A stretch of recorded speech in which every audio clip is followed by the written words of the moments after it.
بسم اللہ الرحمن الرحیم۔ صرف 5 منٹ کا مدرسہ قرآن و حدیث کی روشنی میں۔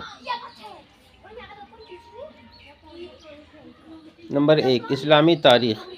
حضرت عروہ بن زبیر رحمۃ اللہ علیہ۔ حضرت عروہ رحمۃ اللہ علیہ مشہور صحابی حضرت زبیر بن عوام رضی اللہ عنہ کے بیٹے اور ابو بکر صدیق رضی اللہ عنہ کے نواسے ہیں۔ ان کا شمار مدینہ کے 7 فقہاء میں ہوتا ہے۔ ان کا علم اس قدر مسلم تھا کہ بڑے بڑے صحابی رضی اللہ عنہم مسائل میں ان سے رجوع کرتے تھے۔ حضرت عروہ نوجوانوں کو کثرت سے علم حاصل کرنے کی ترغیب دیتے تھے۔ فرماتے تھے کہ ہم لوگ بھی ایک زمانے میں چھوٹے تھے، آج وہ دن آیا کہ ہمارا شمار بڑوں میں ہے۔ تم بھی اگرچہ آج کم سن ہو، لیکن ایک زمانہ آئے گا جب بڑے ہوگے، اس لیے علم حاصل کر کے سردار بن جاؤ کہ لوگوں کو تمہاری ضرورت پڑنے لگے۔ آپ رحمۃ اللہ علیہ بڑے عابد و زاہد تھے۔ آپ رحمۃ اللہ علیہ کی ذات میں علم، سعادت اور عبادت سب جمع تھیں۔ ایک رات کے علاوہ تہجد کبھی ناغہ نہ ہوئی۔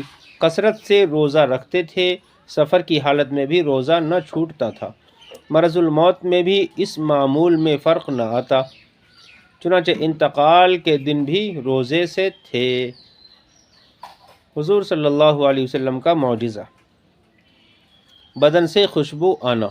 عتبہ بن فرقد کی بیوی بیان کرتی ہے کہ میرے شوہر خوشبو استعمال نہیں کرتے تھے، صرف داڑھی میں تیل لگاتے، لیکن پھر بھی آپ کے بدن سے اتنی اچھی خوشبو پھوٹتی تھی کہ جب وہ لوگوں سے ملتے تو لوگ کہتے کہ ہم نے آج تک عتبہ رضی اللہ عنہ کی خوشبو کی مانند کوئی خوشبو نہیں سونگھی۔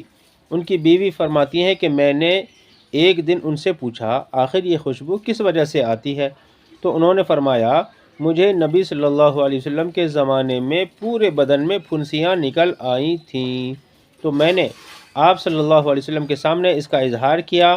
آپ صلی اللہ علیہ وسلم نے مجھے اپنے سامنے بٹھایا اور فرمایا، اپنا کرتا اتار لو۔ میں نے اتار لیا۔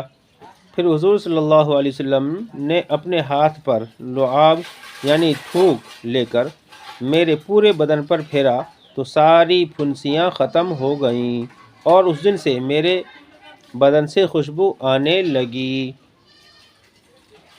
ایک فرض کے بارے میں رکوع و سجدہ اچھی طرح کرنا۔ رسول اللہ صلی اللہ علیہ وسلم نے فرمایا، بدترین چوری کرنے والا وہ شخص ہے جو نماز میں سے چوری کر لیتا ہے۔ صحابہ رضی اللہ عنہم نے عرض کیا، یا رسول اللہ صلی اللہ علیہ وسلم، آدمی نماز میں سے کس طرح چوری کر لیتا ہے؟ ارشاد فرمایا، وہ رکوع اور سجدہ اچھی طرح نہیں کرتا۔ یہ مسند احمد کی روایت ہے۔